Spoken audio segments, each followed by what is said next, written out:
প্রিয় বন্ধুরা, সবাইকে শুভেচ্ছা এবং অভিনন্দন। আমি শাহজাহান শিকদার আবার চলে আসলাম আপনাদের সামনে নতুন একটা ভিডিও নিয়ে। আপনারা যারা সাকিবিয়ান আছেন, আপনারা যারা আমার ভক্ত আছেন, আপনারা আমার এই খবরটা শুনে অত্যন্ত আনন্দে আত্মহারা হয়ে যাবেন। প্রিয় বন্ধুরা, আমাদের সুপার ডুপার হিট মেগাস্টার, বাংলাদেশের অন অ্যান্ড অনলি ভাইজান সুপারস্টার সাকিব খান আবারও বিবাহ বন্ধনে আবদ্ধ হতে যাচ্ছে। প্রিয় বন্ধুরা, এই খবরটাই আজকে আপনাদেরকে আমি দিতে আসছি। আপনারা হয়তো ইতিমধ্যে এই খবরটা অনেকেই পেয়ে গেছেন, এটা নিয়ে অনেক ভিডিও এসেছে। প্রিয় বন্ধুরা, আজ আমিও একটু ডিটেলস আপনাদের সামনে কথাটা বলতে এসেছি। হ্যাঁ প্রিয় বন্ধুরা, আমাদের সুপারস্টার সাকিব খান আবারও বিবাহ বন্ধনে আবদ্ধ হতে যাচ্ছে। তবে এবার বিয়ে তিনি বাবা মার পছন্দে করছেন, এবার তিনি ব্যক্তিগত পছন্দে কিন্তু বিয়ে করছেন না। আমাদের সুপারস্টারের জীবনে এরকমভাবে আরও দুইবার বিবাহ বন্ধনে তিনি আবদ্ধ হয়েছিলেন এবং তিনি সেটা ভালোবেসে করেছিলেন। কিন্তু ভালোবাসলে যে আসলে ঘর বাঁধা যায় না। প্রিয় বন্ধুরা, একটা সিনেমার নাম আছে না সাকিব খানের, হ্যাঁ সেটাই তার জীবনে ঘটেছিল। ভালোবেসে কিন্তু তিনি সুখী হতে পারেননি। তিনি ঘর বেঁধেছিলেন প্রথমে অপু বিশ্বাসের সাথে, অনেক আশা অনেক স্বপ্ন নিয়ে, কিন্তু অপু বিশ্বাসের সাথে তিনি সেই আশায় গুড়েবালি হয় এবং তার স্বপ্ন ধূলিসাৎ হয়। তার সংসার জীবনটা টেকে নেয়। বন্ধুরা, কেন টেকে নেয় সেটা আপনারা সবাই জানেন। এখানে আমাদের ভুল, আমাদের সুপারস্টার সাকিব খানের যতটা না ভুল, তার চেয়ে বেশি ভুল আমি মনে করি অপু বিশ্বাসের ভুলের কারণে সুপারস্টার সাকিব খানের সাথে কিন্তু তার সংসারটা টিকতে পারেনি। যদিও সেই ঘরে জয় নামে একটা ফুটফুটে বাচ্চা সাকিব খানের রয়েছে। এরপর তিনি ভালোবেসে বিয়ে করেছিলেন আর একজন সুপারস্টার নায়িকা বুবলিকে, এবং তাদের ভালোবাসার সংসারটাও কিন্তু বেশি দিন স্থায়ী হয়নি। প্রিয় বন্ধুরা, এখানে যদি আপনি দোষ ধরেন, সেখানেও আপনি দেখতে পারবেন বুবলির বিভিন্ন ধরনের খামখেয়ালি, বিভিন্ন ধরনের স্বেচ্ছাচারিতা, বিভিন্ন ধরনের চাপ, সাকিব খানের উপর মানসিক টর্চার, এইসব কারণে কিন্তু বুবলির সাথে সাকিব খানের কিন্তু সেপারেশন হতে বাধ্য হয়। প্রিয় বন্ধুরা, সেই থেকেই আমাদের সুপারস্টার সাকিব খান কিন্তু একাকিত্বভাবে জীবনযাপন করছেন। কিন্তু একটা জিনিস প্রিয় বন্ধুরা, কারণে অকারণে সাকিব খান কিন্তু তাদেরকে ছেড়ে চলে আসছে, কিন্তু তারা সাকিব খানকে কিন্তু কোনোদিনও ছাড়তে পারছে না।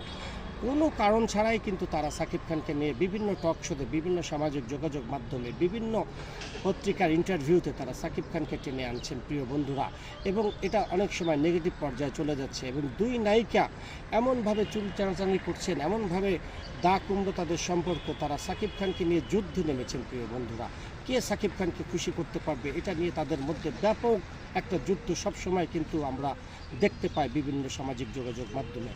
এই কারণে সাকিব খানের পরিবার ত্যক্ত বিরক্ত হয়ে এই দুই মেয়ের কাছ থেকে, এই দুই নায়িকার হাত থেকে তাদের সন্তানকে সুরক্ষিত রাখার জন্য তারা সিদ্ধান্ত নিয়েছেন। অর্থাৎ আমাদের কিং খান সাকিব খানের পরিবার সিদ্ধান্ত নিয়েছেন, তার বাবা মা সিদ্ধান্ত নিয়েছেন যে তাকে সুন্দরভাবে আর একটা বিবাহ দেবেন এবং সেই বিয়েটা দিবেন তারা পারিবারিকভাবে, এবং তারা অলরেডি পাত্রীও দেখা শুরু করেছেন এবং তাদের পাত্রী পছন্দ হয়ে গেছে। বন্ধুরা, আমরা যতদূর খবর পেয়েছি, পাত্রীটা আর কেউ না, একজন চিকিৎসক, পেশায় একজন চিকিৎসক। অর্থাৎ এবার আমাদের সাকিব খানের, আমাদের ভাইজানের অর্ধাঙ্গিনী হতে যাচ্ছে, আমাদের ভাবি হতে যাচ্ছে একজন পেশায় চিকিৎসক, একজন ডাক্তার, এবং তিনি অভিজাত ফ্যামিলির একজন মেয়ে, এবং পারিবারিকভাবে তারা অত্যন্ত বংশীয় একটা পরিবার। সাকিব খানের বাবা মা অনেক খুশি এই মেয়েটাকে চয়েস করে, এবং আমরা যতদূর খবর পেয়েছি বন্ধুরা, সাকিব খানও কিন্তু আমাদের এই মেয়েটাকে দেখে খুশি হয়েছেন এবং পছন্দ করেছেন, এবং সাকিব খান এবার সিদ্ধান্ত নিয়েছেন তিনি তার বাবা মার পছন্দের মেয়েকে বিয়ে করতে যাবেন। প্রিয় বন্ধুরা, আমরা কিন্তু ব্যক্তিগতভাবে, বিশেষ করে আমার কথা যদি আপনি জিজ্ঞেস করেন, আমি কিন্তু বলবো আমি অনেক খুশি হয়েছি। কারণ এই দুই নায়িকা, এই অপু বিশ্বাসের, এই বুবলির হাত থেকে বাঁচার জন্য ভাইজানের একান্তই একটা বিয়ে দরকার, এবং সেই বিয়েটা হতে হবে পারিবারিকভাবে, এবং সেটাই আমাদের সুপারস্টার সিদ্ধান্ত নিয়েছেন। তার পরিবারের সাথে তিনি একমত হয়ে সিদ্ধান্ত নিয়েছেন যে তিনি পরিবারের পক্ষে, পরিবারের মতেই তিনি বিয়ে করবেন, এবং সামনের যে দিনগুলো, সেই দিনগুলো সুন্দরভাবে পরিচালনা করবেন।